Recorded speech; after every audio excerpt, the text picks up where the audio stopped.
Dan juga tugas kita adalah mendoakan pemerintah kita.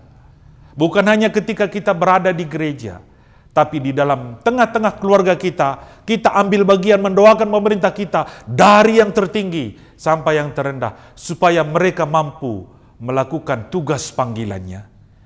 Misalnya mensejahterakan masyarakat, bagaimana pemerintah pada saat ini membangun jalan-jalan tol dan membuka sentra-sentra ekonomi baru untuk pertumbuhan ekonomi bangsa dan negara kita. Dan itu adalah semata-mata untuk kesejahteraan kita bersama. Dan di samping itu Bapak Ibu Saudara-saudara dikasih Kristus Tuhan, kita juga patut taat pajak. Itu adalah bentuk ketaatan kita kepada pemerintah. Mengapa? Karena pajak adalah merupakan sumber income bagi pemerintah kita untuk dapat melangsungkan roda pembangunan yang terus bergulir untuk kemajuan kita semua. Dan di tengah-tengah kehidupan kita juga, kita harus menunjukkan bagaimana kita taat kepada pemerintah.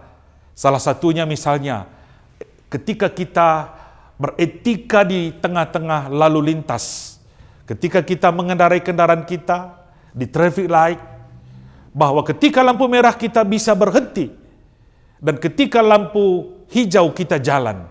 Tetapi kenyataannya pada saat ini, banyak sekali lampu hijau jalan terus, lampu kuning tancap gas, lampu merah malah kita lihat bahwa kendaraan kita berjikjak dan sebagainya.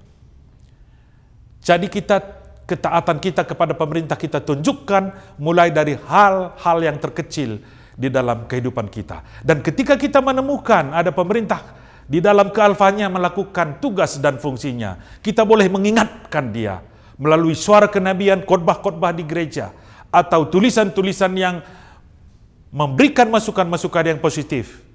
Dan memang kita diberi izin untuk berdemonstrasi, tapi itu adalah bukan langkah awal, tapi itu adalah langkah akhir. Bapak gereja kita Calvin mengingatkan kita, memang pemerintah itu tidak boleh mengintervensi kehidupan masyarakat. Bagaimana kehidupan keluarga dan bagaimana hak asasi manusia itu harus dijamin oleh pemerintah.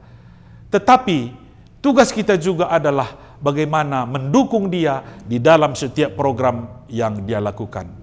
Jadi, saudara-saudara yang dikasih Kristus Tuhan, gereja dan pemerintah harus bekerja sama menyejahterakan masyarakat, dan gereja membangun teologi kebersamaan antara gereja dan pemerintah, sehingga melalui kehadiran gereja, negara semakin kuat dan semakin dapat melakukan fungsi tugasnya untuk mensejahterakan masyarakat. Dan itu merupakan shalom bagi kita semua ketika masyarakat bangsa Indonesia terus mengalami kemajuan dan pertumbuhan ekonomi yang baik, dan mereka dapat hidup sejahtera seturut dengan berkat yang datangnya daripada Tuhan melalui kerjasama pemerintah dan gereja.